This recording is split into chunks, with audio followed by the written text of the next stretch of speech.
Subscribe to our YouTube channel and press the bell icon to get the latest updates. Hello viewers, in this video I am going to talk about a business aspect where less could be more. To understand this concept and use this to get better investment results, we first need to understand the concept of working capital and cash conversion cycle.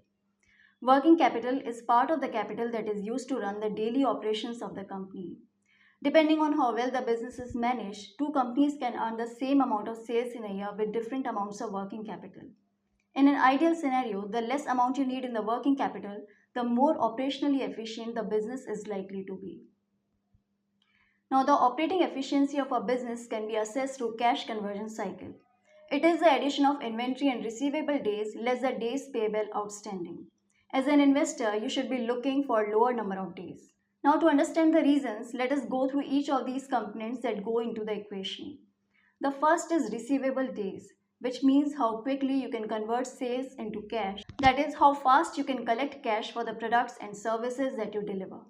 If you are in the business of selling prepaid cards or doing business online where you charge a customer first before delivering the product, you are likely to have low, nil, or even negative receivable days.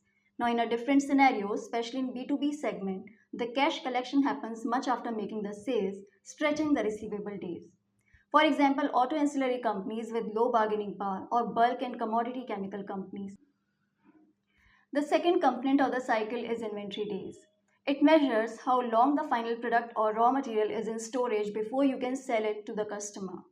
For service companies where the inventory is not involved, the inventory could be nil. For product companies, a business that operates on built to order models such as Dell is likely to block a lot less cash in inventory as compared to another player, let's say Compaq, which just makes the products in bulk with the hope to sell them. Managing inventory requires very strong business acumen, the ability to predict demand trend, predict the raw material availability and prices, and so on. The third component of this equation is payable days or days payable outstanding. It reflects how long the company takes to pay its bill from its suppliers, vendors, and financials. Now, if you think about these components as a business owner, you would ideally like to own a business where you can collect cash as soon as possible or even in advance before you make the sales.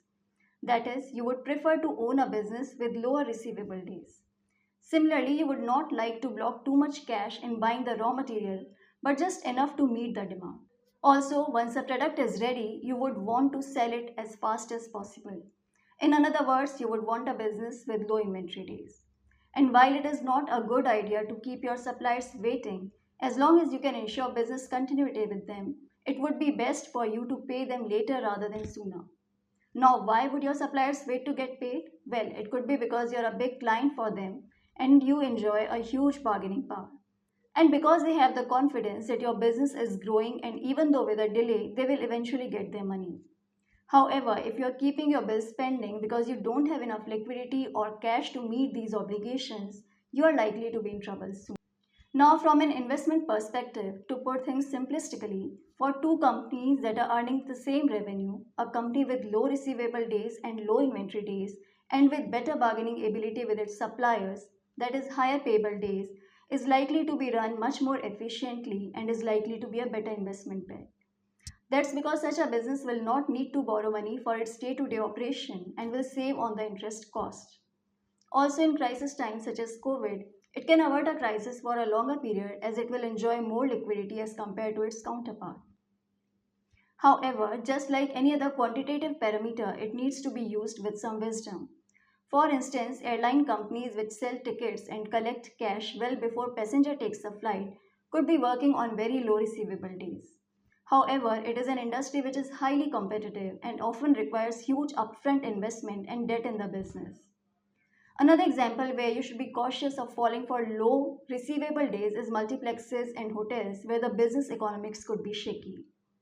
Similarly, if the payable days are high because company is unable to pay and is facing the liquidity crunch, it's not good for business because it would not take long for these vendors to lose confidence and stop doing business with it, leading to its downfall. Now, while we are on the topic of working capital management, it is worth mentioning the case of Starbucks here. Starbucks has created a giant empire using the goodwill or loyalty programs with their customers. Through Starbucks Reward Prepaid Card, it collects money in advance and also offers the user loyalty benefits such as free drinks when certain number of points are collected based on the transactions. This way, it gets access to interest-free credit. Not only it has lowered the working capital requirement, but it has also allowed the company to expand the business and earn free interest on this deposit. Now, when you're analyzing businesses, it will not make sense to compare the cycle for an auto ancillary firm with that of an FMCG firm. You should assess this parameter over the years in the business and limit comparison to the peers in the same industry. So don't just go by the numbers, try to assess the qualitative factors that are leading to low cash conversion cycle. If it is not backed by qualitative factors such as goodwill in the market, liquidity in the business, low debt on the balance sheet, healthy returns on the capital, the chances are that you're going in the wrong direction. If you like the video, do let me know through your comments and press the like button. For more such investment insights, subscribe to Equity Master YouTube channel. Thank you for watching. Goodbye.